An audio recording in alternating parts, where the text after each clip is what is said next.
អូកូនណាយកូនកូនកេងទៅប្រលឹងពីលទៅកូនកុំយំម្ដាយច្រៀងបំពេកូននាងមុំកូនណាយកុំយំខ្លាចសត្វខំឯសត្វស៊ីមនុស្សមានច្រើនយ៉ាងម្ដាយច្រៀងត្រដាងឲ្យកូនចាំ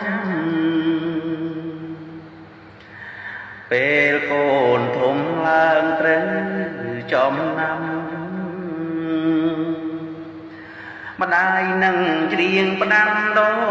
ចនឹងថាសត្វទីមួយនោះគឺ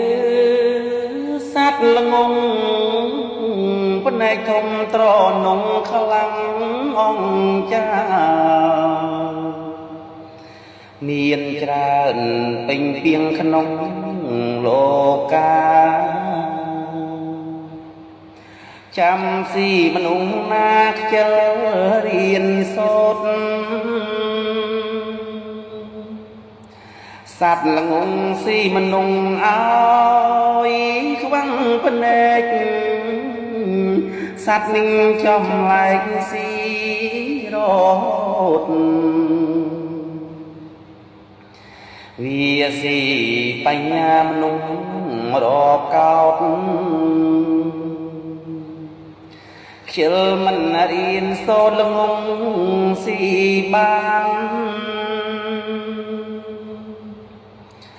ឯសត្វទីពីរគឺសត្វក្រកូនកុំត្រេកអររីកលយាន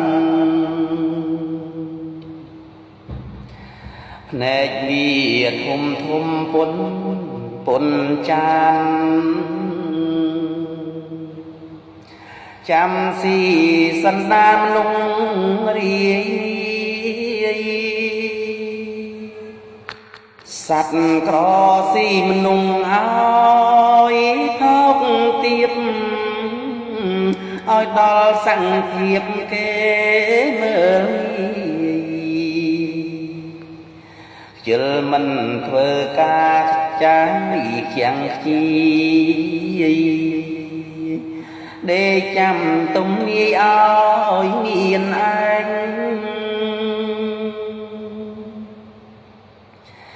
ណែកូនសំឡាញ់ខ្លាំងប្រមាត់ល្ងងខកាច់ចាត់ពូកែស្វែងដើរចាប់ស៊ីមនុស្សសពកន្លែងមិនមានកោតក្រែងនៅ